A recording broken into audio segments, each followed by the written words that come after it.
AMI, as we mentioned before, stands for Area Median Income, and it's a key reference point for determining who qualifies for what housing. Our next guests will explain how that works in a moment, but it's the A for area that really matters most and causes the most disagreement between affordable housing advocates and the government agencies setting the prices. For the New York City AMI, for example, the federal government includes all 5 boroughs plus Putnam County. It's interesting. So how much does that skew the outcome? And what are the chances of switching to a more localized average income system? Here to discuss all of this are 2 executive directors of Brooklyn CDAs, that would be community development agencies. Both of them manage and advocate, as well as build affordable housing. And they are Michelle De La Uz of the 5th Avenue Committee. Thanks for being here, Michelle. Glad to be here. Absolutely. And Ismene Speliotis of the Mutual Housing Association of New York. Hello. Good job. Hello. And we want to welcome back a longtime observer of housing issues in Brooklyn, journalist Norman Odor. Thanks for being here, Norman. Thank you. So first off, Putnam County, how and why? Who can tackle that for me? Because I'm confused. Isn't that like, what did you say, Brian, an hour and 16? Yeah, I totally nerded out on this. So it's an hour and 16 minutes away from where we are right now.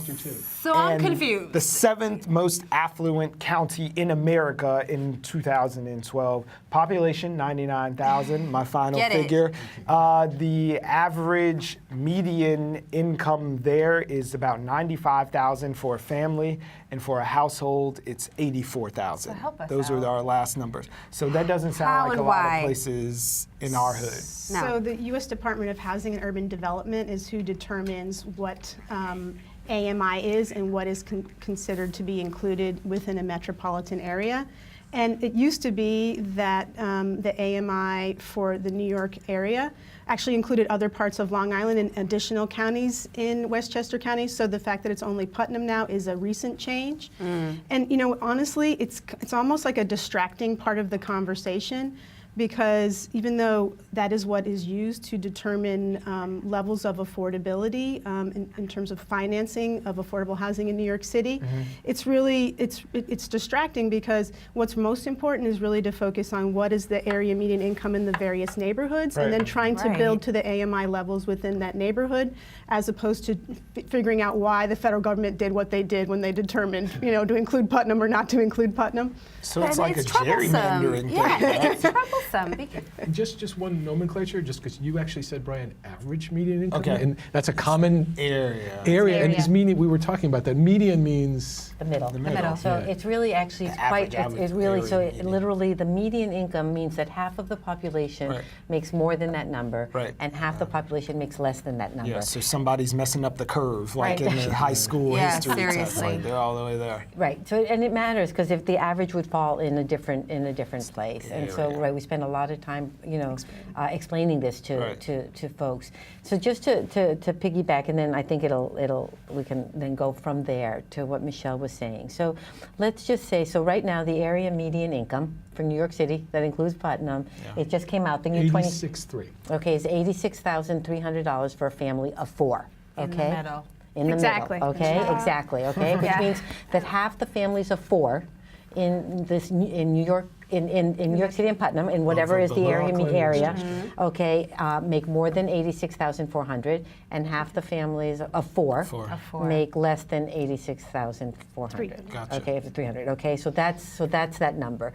And the other thing to know about the area median income, it moves. So it's that number, that $86,000 number is a family of 4 number, and then it's adjusted for a family of 3, and a family of 2, and a family of 1, family of 6. So when you see these complicated charts, it's not so much a sliding scale, it's a calculation based on family size. And so that number will change if you're, you know, so if you have a 3-bedroom apartment and you can house a family of 6, then you'll actually, that number won't stop at 86,000. Let's say if you were going to do 100% of area median, it would be 100 and something that would incorporate a 6-person family. So it's actually quite complicated, you know, in terms of like a grid. Exactly. And on top of that, AMI is not static. It gets recalculated every year by HUD, and they issue Yearly? Yes. Okay. Annually, it gets recalculated, and that's really what is used. Right. For instance, if you go to the New York City website for the Department of Housing Preservation and Development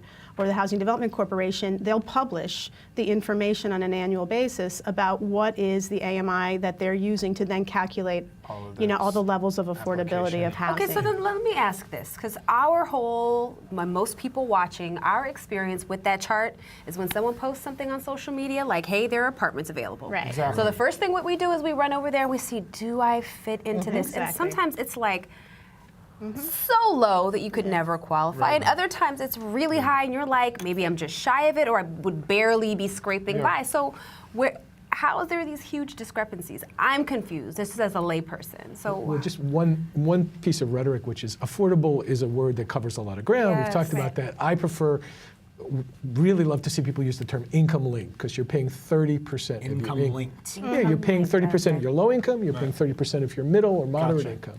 But we were talking about that issue you were just raising, which is why is there that discrepancy? So basically, actually, and this again, we didn't finish the first conversation, but so what happens is you're going to build something, Right. okay? And it costs money to build, Right. okay? And it costs money to build, and it costs money to operate. So developer X, nonprofit or for-profit, it's like, I'm going to build. Okay. And so then you start to put the puzzle together in terms of what money you're going to use to build. And so based on the money and how much of it is available, then you start to figure out who you can house. And so what ends up happening when you may not have enough subsidy, okay? The people at the lower percentages, right? The people that are like, oh my God, I don't even fit, I don't make the grid, right? Right. Here's an Right. application, here's a marketing plan, and I'm not, my income doesn't show up here. I can't, don't bother applying, right? Sure. And so the reason is because whatever the sources of funding that were put together did not allow that developer, let's say, to go down, or the city didn't, push them, okay, hard enough to get them to the lower AMIs that would then start to address the income levels of people in the neighborhoods where we spend most of our time. And that's the thing, because what I have seen happen, this is a personal observation, is that buildings go up in certain neighborhoods, and even the poorest of the poor That's don't right. fit to the bottom of that grid. Correct. So we've got this. So going back to what Ismene was saying is that, it's not cheaper to build affordable housing. It's not Right. cheaper to maintain affordable housing. And so the biggest gap really has to do with the folks at the lowest end of the income. And the chart that you have really shows that. And you guys can see it better than I can, so you should explain it. Yeah, basically what the chart is showing is that there is a shortage. Okay, those are the red lines going down. A shortage of housing for income levels, literally from about the 60-70% of area median income down. And that's in the 55,000 range. And that's right. So if you do the math, right, 7 times 8 is like 55, 56. So that would be for a family of 4 making less than $55,000. And then there are like more charts behind this where you see that the gap and the shortage of units is even greater for people making, minimum wage, 16,000 or 25,000 or 35. Like, so and that's why the bars are bigger in the lower income categories. Like, there's a real need at 30%, a real need at 40, and then it starts. And then when you get to the higher incomes, you start to see that there is actually a slight surplus of units. And this is not, this trend in terms of folks at the lower income scale not being able to afford housing isn't something that just exists in New York City. It's something that exists nationally. There's study after study that shows that folks earning a minimum wage can't afford any 2-bedroom apartment in the United States, right? The crisis we have is a crisis not just of the existing affordable housing, but the fact that wages haven't kept up with the true cost of housing. That is, and other costs. So it's really two different things going on simultaneously that is putting a squeeze on the low income folks. So de Blasio has touted his plan for building affordable housing. As Michelle said, it doesn't cost 1 penny less to build housing that's going to be affordable versus luxury You can, Or to heat it in the Right, winter, exactly. or whatever. You can fiddle right? with the fixtures and Career finishes model costs later. more, but Yeah, you can fiddle with the fixtures later. But that being said, how much of these outside of the mayor's plan, just the housing that's being built, how many of those fall under like this 421A? Because if a private developer is building on a lot, the city has no say in what they're doing. I mean, the tax subsidy policy, so 421A is something that has been in place for, more than 4 decades. Right. And really, it was put in place at a time when New York City, when people were fleeing the city of New Right. York, right? And they were Incentivize incentivized folks to try to develop. Right. We're obviously in a very different climate now. And so, 421A as tax policy to try to create affordable housing is Okay. something that's very problematic Yeah. because it's a very inefficient and very costly way to try to create affordable housing. Yeah. Obviously there are folks who in the real estate industry who believe that we need 421A in order to incentivize the creation of multifamily rental housing, and that's certainly a debate that's currently ongoing, and we'll see by the end of June where that goes. But there are many factors that go into trying to incentivize the creation and preservation of affordable housing that are critical. So Norman, that being said, you came with these more localized numbers about Right. what Brooklyn people really do have and where they fall on the scale. Is there a movement, and how close are we to making that the true measure instead of all these different counties Right. and stuff to localize for local housing? It's a conversation, I think, with every development, because for better and for worse, these different developments get negotiated with the city, with the other agencies, sometimes other factors, and we don't know what the cost of the land is. If you remember another program, Mitchell-Lama, there was cheap land, so there's cheap land now, usually not, but there is, right? There's that BAM South development. So that should be more affordable, correct? BAM North. BAM North. I Thank you, think sorry. we're looking at transparency, right? Because there's basically we can, as developers, we can tell there are like 5 things that go into the formula that then we could negotiate. How do we get to the deep affordability? Just Okay. 5 simple things? They're 5 very simple things. Are you Sounds ready? so easy. Okay, I know. Right, so you have acquisition. Okay. Okay. So cost of land. Cost of land. Okay. Then you have construction. Okay. So you have the cost of construction to build something. Okay. Then you have soft costs. Okay, which are kind of all the costs related to building. Okay. Architects and all of those good things.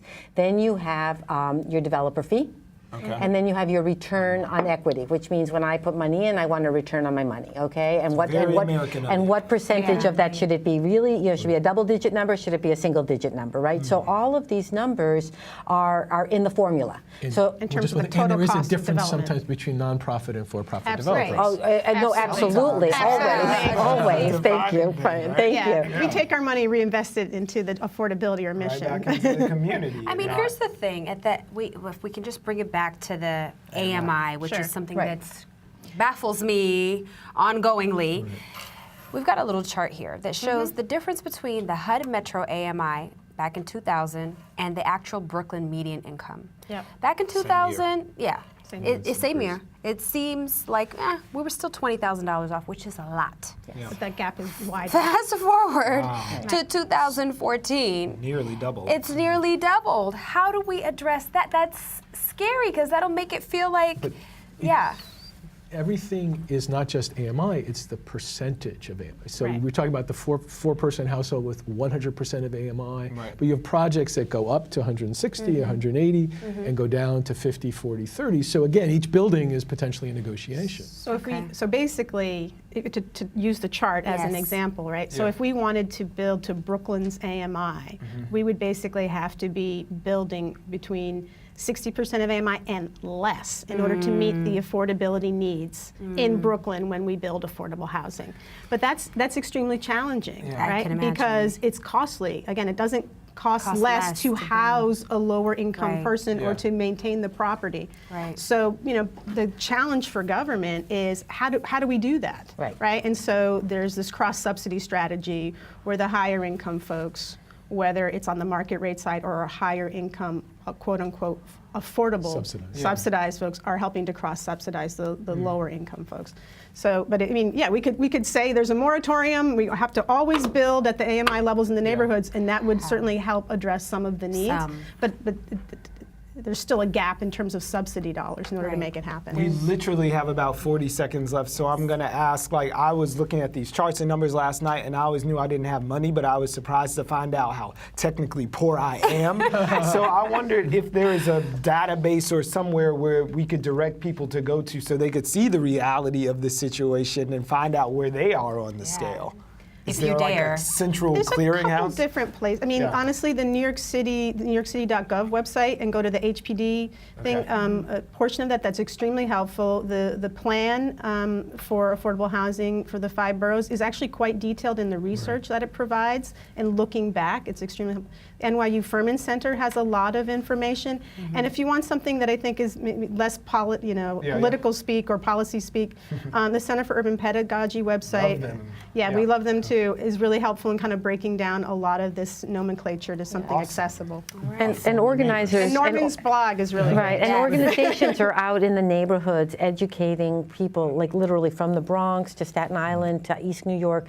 We are out there literally, like weekly, Yes. educating folks on exactly what today's conversation was about. The devil is in the details. Yes. Indeed, We'll continue especially to in this dig. case, Yeah, right? thank you so much. I Thank feel you. like Thank you. now I don't have to fake that I know what it is when I go out Just there. area, not average. Area.